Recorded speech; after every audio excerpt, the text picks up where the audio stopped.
Now is Sandra Shephard. She is our guest today. She's here to talk about her most recent collection of poetry called Grandmotherhood. Sandra, like many writers that I have interviewed, has had a varied career. Done some of this and some of that. You're a wife, a mother, a grandmother, a business owner, a community volunteer, and so on and so on. Absolutely. So, do you think that has helped you in your writing? Well, I would hope so. I would hope it would be bringing new things into it. It may have distracted too, so who knows. Now, do you make yourself write poetry every day, or is this, you say, at the end of the week, I'm going to spend Friday morning on it? I am totally undisciplined, so no. Oh, okay. I write when I am inspired to write, and that's why I have Grandmotherhood out now, because my grandchildren inspired me to write this book. When my children were little, I was inspired to write about them, and then as they got to different stages, and now with these grandchildren, they're really good inspiration, because I get to have all the fun things. Right. I don't have the other part of it with right. it. Right, you don't have all changing the diapers and don't getting have to do that. Yeah, I don't want to. That was wonderful, absolutely wonderful. Well, your very first poem in this collection is called Fear of Grandmotherhood.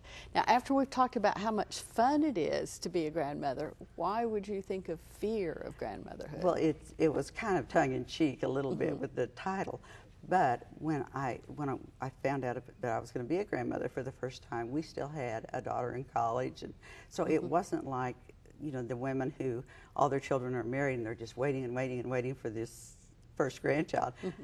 It was sort of kind of like, oh, well, this is a great surprise, but am I ready for this? And so I didn't have all that anticipation. So it hit me, and then, of course, I started thinking about how I felt about my grandparents, and of course, grandparents were old people then. Right. I believe they're not old people now. It's amazing. But there were references to buns and black dresses. Well, the funny thing was that my grandparents all, for some reason, the way our family was that my grandparents, I only knew one grandmother. They had all passed away before then. We had these photographs, and everybody is in the black dresses and the buns, and very serious-looking women and men. And it was like when she told me she was pregnant, and that night I went into the library and I looked at these pictures on the wall, and I went, "Oh my gosh!" Were you feeling for a bun? Yeah, I was kind of going, am I going to have to do this to be a grandmother? Or I just didn't feel sort of like I was at that stage in life. But of course, as you remember back then, people dressed that way. They acted like grandmothers when they were grandmothers. Well, and photographs back then were serious business. Oh yes, yes. It's not like you only took one for every 5 years for the occasion. Right. It's not like clicking your phone in front of everybody these days.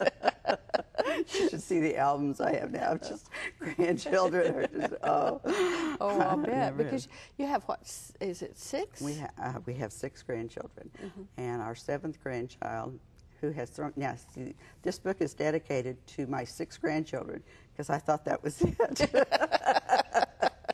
And then literally this summer, our daughter surprised us and said that she was going to have a baby, and she is due in 20, 30 minutes. I mean, just any time. So I will be getting a call, and I will be going to Baltimore. That's where she is, and this will be her 3rd. Wow. So that'll be our 7th grandchild. So that means there will have to be a grandmother too, grandmotherhood too, but because I can't leave one grandchild out, or 2, or however many more we're going to have. Right. And if they grew up and saw that everybody else had a dedicated book, they're going, hey, what happened to me? Right.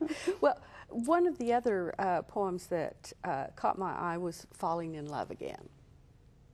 That was just my little sweet sentimental thing, because I was never necessarily, when my friends started having babies, I wasn't goo-goo over babies or anything like that at that time, until you have your own, and you know how that is. It's just kind of like, you fall so in love with those children. Well, then I went all this time and was busy with my kids, and then So I thought, you know, even when our oldest daughter Nicole was having this first baby, I thought, well, a grandchild will come into my life, but I'm still having all these other things, and I'm doing this.